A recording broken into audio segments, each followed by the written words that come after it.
काँक्रो बेच्नु भएको आमा कतिमा बेच्नु भएको 80 रुपैयाँ 70 मा किलोमा कतिवटा होला र जोग्नुपर्छ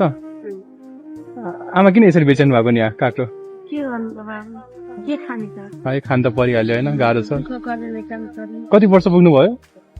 हजुर 60 60 पुग्नु भइसक्यो कति बजेदेखि बेच्नु भएको यो आज भर्खर ए भर्खरै आउनु भयो अब साँझसम्म बेच्नुहुन्छ होला बसिहाल्नुहुन्छ सबै बिक्छ साँझसम्म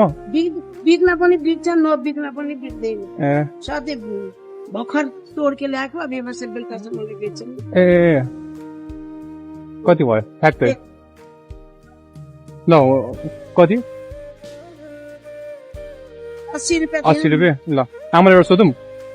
मसँग पैसा छैन भने तपाईँले के गर्नुहुन्छ तपाईँले दिनुहुन्छ मलाई हुँदैन हुँदैन पैसा छैन भने मलाई घरमा लगाउनु मन थियो अनि पैसा छैन भने दिनु हुँदैन तपाईँले किन नि एउटा दुइटा मात्रै नदिने खानु मन थियो कि मैले काँक्रो भोक लगाएर छैन हाम्रो पनि दुःख अर्का चाहिँ होइन यस्तो एउटा दुइटा मात्रै भनेको नि किनके ल्याउँछु ए मिल्दैन है ए त्यो सबै किन्यो भने कति पर्छ नि यो सबै किनेको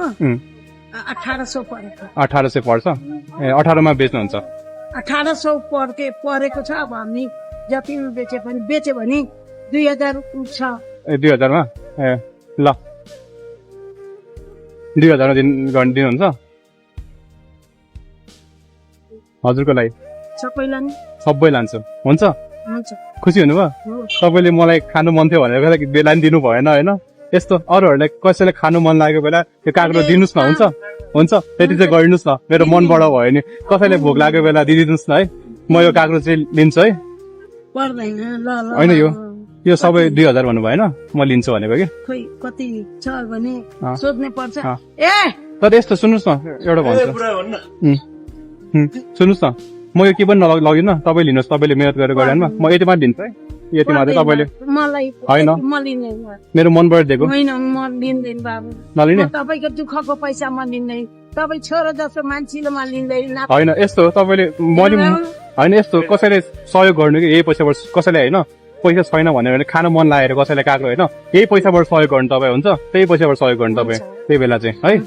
तपाईँले अब मलाई दिनु भएन भोक लागेको बेला अब अरूलाई चाहिँ दिनुहोस् कसैलाई भोक लागेको छ भए पैसा छैन भने यही पैसाबाट दिइदिनुहोस् ल म जान्छु है त खुसी हुनु भएन ल